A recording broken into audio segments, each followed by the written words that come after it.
Okay, so hello po mga kabayan ng G-Therapy. Ayan, so nandito po tayo ngayon sa Cabanatuan Branch. Ayan, so mga kasama po natin sa interview, sila Miss and Mr. Ventura po.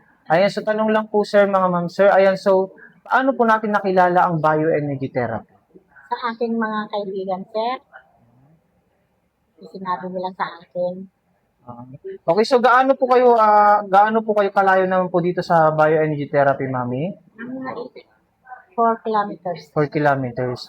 Ayan, so mami, nung in-invite po kayo ng kaibigan nyo po, sabi nyo nga po, ayan, so ano po yung pumasok sa isip nyo na bakit kaya libre yung pagte-therapy dun sa Cabanatuan, dito sa Cabanatuan branch natin, tama? Ano po yung pumasok sa isip nyo na bakit kaya libre, halos ngayon may bayad na, tama po ba mami? Oo. Yes, ano po yung pumasok sa isip nyo? Yun nga po, sir, bakit libre? Sabi ko, sir, mahal yung therapy. Pero, pumunta kami, sir. Nung in-invite na ako, oo, Mare, sabi ko, pupunta kami mayang hapon. Pupunta kami. So, doon natin. Unang-una ko, ako lang mag-isa.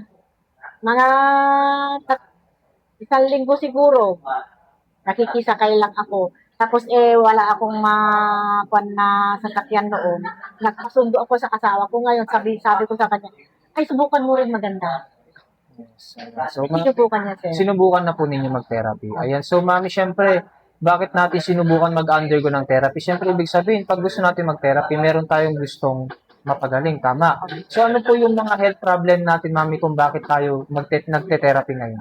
Marami noon, sir, yung gawa ng high blood, arthritis, sakit sa mata, ano pa yun, yung mga kasuhan ko dito. Tapos yung pagdinig ko pa minsan parang malabo, ay parang mahina.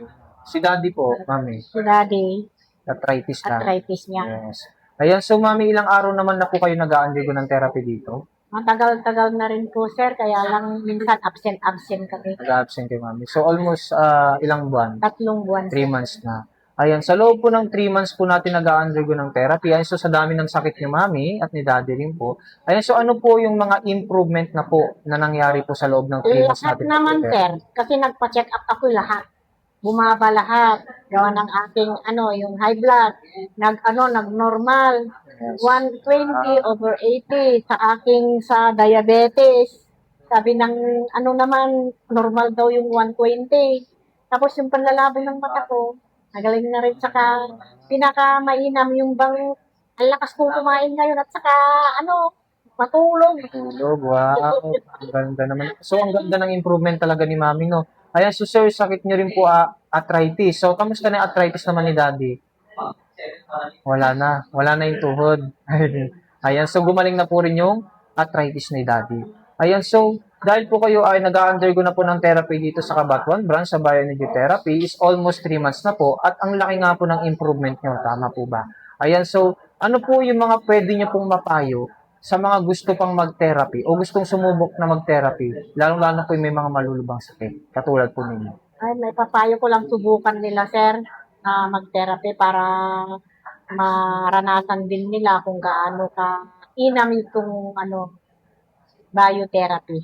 Yes. So, ano naman po masasabi nyo ngayon dito sa bioenergy therapy at natulungan na po kayo ng pagte-therapy po ninyo? Maraming salamat, sir. Yes, yes. Maganda po, sa tuwing dahil nga po, libre. Tama Oo, po ba? libre. Bukod sa libre, talagang ang serbisyo ng mga staff, mababait sila. Yes. So, maraming salamat po, Mami, ha. Thank you.